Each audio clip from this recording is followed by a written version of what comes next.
ಒಂದು ವ್ಯಕ್ತಿಗೆ ತುಂಬ ಕಷ್ಟ ಬಂದಿದ್ರೆ ಅಥವಾ ಒಂದು ದೊಡ್ಡ ಕಾಯಿಲೆ ಬಂದಿದ್ರೆ ಅಥವಾ ಎಕ್ಸಾಮಲ್ಲಿ ಫೇಲ್ ಆಗಿದ್ರೆ ಅಥವಾ ಯಾರೋ ರಿಜೆಕ್ಟ್ ಮಾಡಿದರೆ ರಿಲೇಷನ್ಶಿಪ್ಪಲ್ಲಿ ಅಥವಾ ಬೇರೆ ಕಾರಣದಿಂದ ಮೋಸ ಹೋಗಿದ್ರೆ ಫೈನಾನ್ಷಿಯಲಿ ಮೇ ಬಿ ಅಥವಾ ಮನೆಯಲ್ಲಿ ತುಂಬ ತೊಂದರೆಗಳಿದ್ರೆ ಈ ಎಲ್ಲ ಸಂದರ್ಭದಲ್ಲೂ ಒಂದು ಆ್ಯಟಿಟ್ಯೂಡ್ ಅಥವಾ ಆಟ್ರಿಬ್ಯೂಟ್ ನಮ್ಮನ್ನು ಲೈಫಲ್ಲಿ ಈಸಿಯಾಗಿ ನ್ಯಾವಿಗೇಟ್ ಮಾಡ್ಕೊಂಡು ಹೋಗಲಿಕ್ಕೆ ಹೆಲ್ಪ್ ಮಾಡ್ತದೆ.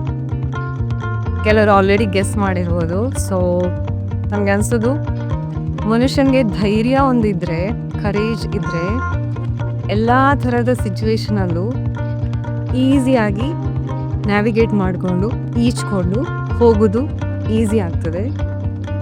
ಈ ಧೈರ್ಯ ಬರಬೇಕಂದ್ರೆ ಫಸ್ಟ್ ನಮಗೆ ನಮ್ಮ ಮೇಲೆ ಕಾನ್ಫಿಡೆನ್ಸ್ ಇರಬೇಕಾಗ್ತದೆ ಅಥವಾ ಲೈಫ್ ಮೇಲೆ ಕಾನ್ಫಿಡೆನ್ಸ್ ಇರಬೇಕಾಗ್ತದೆ. ಈಗ ಲೈಫ್ ಅಂದರೆ ದೇವರಿರ್ಬೋದು ಅಥವಾ ಏನು ಪ್ರೋಸೆಸ್ ನಡೀತಾ ಇದೆ ಅದು ನಮಗೆ ಒಳ್ಳೆಯದನ್ನೇ ಮಾಡ್ಬೋದು ಅನ್ನೋ ಒಂದು ಮೈಂಡ್ಸೆಟ್ ಇರ್ಬೋದು, ಅಥವಾ ದೇವರು ನಮ್ಮ ಜೊತೆ ಯಾವಾಗಲೂ ಇರ್ತಾನೆ ಅನ್ನೋ ಒಂದು ಮೈಂಡ್ಸೆಟ್ ಕೂಡ ಇರ್ಬೋದು. ಸೊ ಕಾನ್ಫಿಡೆನ್ಸ್ ಇದ್ದರೆ ಅದು ಖಂಡಿತ ಕರೇಜನ್ನು ನಮ್ಮಲ್ಲಿ ಇರಿಸಲಿಕ್ಕೆ ಹೆಲ್ಪ್ ಮಾಡ್ತದೆ. So self confidence and courage ಇದು ಎರಡೂ ಇಂಟರ್ ರಿಲೇಟೆಡ್ ಅನ್ನಿಸ್ತದೆ. ಇದ್ದರೆ ಲೈಫ್ ತುಂಬ ಈಸಿ ಆಗುತ್ತೆ.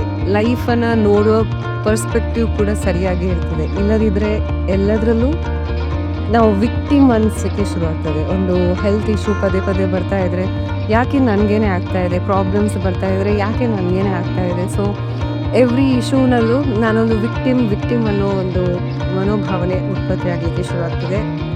ಅದರಿಂದಾಗಿ ಮುಂದೆ ಹೋಗ್ಲಿಕ್ಕೆ ಆಗೋದಿಲ್ಲ, ಗ್ರೋ ಆಗಲಿಕ್ಕೆ ಆಗೋದಿಲ್ಲ. ಸೊ ಸೆಲ್ಫ್ ಕಾನ್ಫಿಡೆನ್ಸ್, ಕರೇಜ್ ಇದು ಎರಡು ತುಂಬ ಇಂಪಾರ್ಟೆಂಟ್. ಸೊ ಕರೇಜ್ ಬರಬೇಕಂದ್ರೆ ಸೆಲ್ಫ್ ಕಾನ್ಫಿಡೆನ್ಸ್ ಕೂಡ ಬೇಕು.